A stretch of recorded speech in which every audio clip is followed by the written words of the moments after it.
from Chicago, it's the 2009 Memorial Day Parade.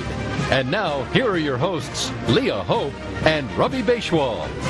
We are so glad you're with us on this Saturday, this Memorial Day. This is going to be an incredible day to see this parade. The parade is just kicking off. I'm joined by my friend and colleague, Robbie Beischwald, and Alderman Jim Balzer, as we see the beginning of the parade start down State Street.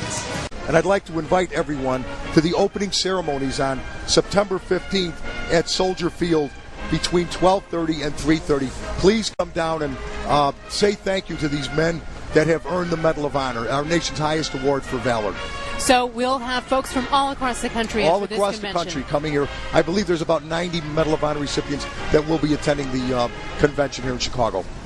Alderman Jim Balzer is helping us with our coverage today, and Jim Balzer himself served as a Marine in Vietnam and won the Bronze Star for his efforts in Vietnam, and we're grateful that you're here with us. And I'm honored to be here, as I am every Memorial Day, to be here with you guys and just take the day for what it is. We celebrate the day, but we also commemorate those who have given the supreme sacrifice in the defense of our nation. You know, and we really appreciate you tuning into this parade if you couldn't be down here, because it is a holiday, it's the long weekend, it really does kick off the summer. Sometimes in our busy lives we lose sight of what it is that we're getting a little extra time off to consider, and it's right here on your television, the sacrifice of America's fighting men and women through the years. We're taking a look right now at the USO of Illinois and the Northern Illinois chapter of the Military Vehicle Preservation Association.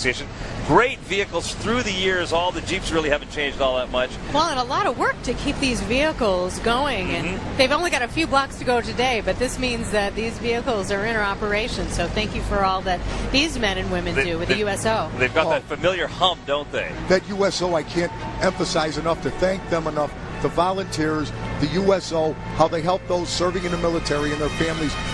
When you come home and there's really nowhere to go and you get off a plane, there's the USO. They really help the military and their families. And if you're over at Navy Pier, pop into the USO office, give a hello to the folks who toil away supporting, as Jim Balzer says, our American fighting forces. At Navy Pier and Midway Airport.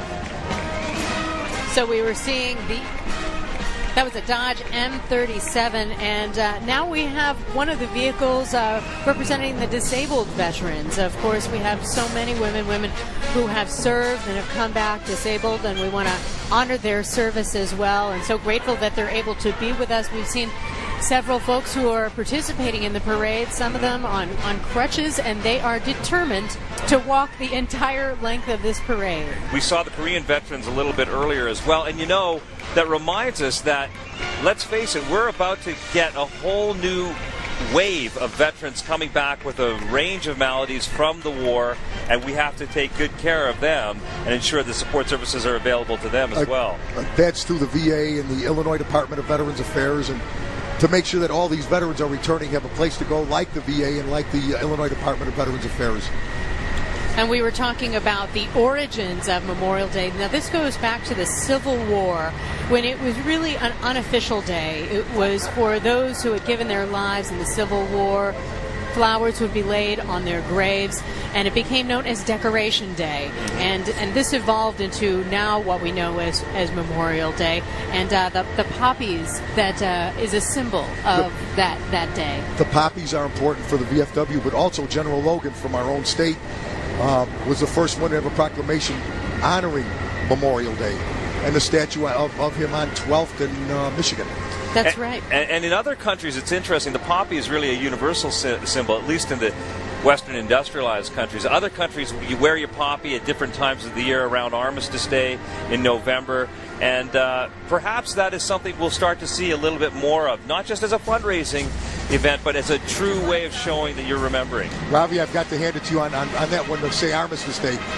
I have not heard that in a long time, and that's the origins of our Memorial Day and Veterans Day is Armistice Day, and it's just what Veterans Day started as. Well, you know, it's called Remembrance Day in other countries, or in Canada, where I come from, it's something where you wear that poppy from the 1st of November right until the 11th of November, and it's just like Memorial Day. You take a moment out, actually a week and a half out, to ensure that you're remembering the sacrifices of your fighting men and women. And it's just a great honor, actually, to be here for the third year to be able to do this and salute that military representation in our society. We were talking about General John Logan from Illinois, and this was on May 5th of 1868 when he declared this Decoration Day and issued the order that May 30th would be Decoration Day. And of course, as history has gone on and as these years have gone on, fantastic veterans right there. Thank you for your great coverage here on State Street.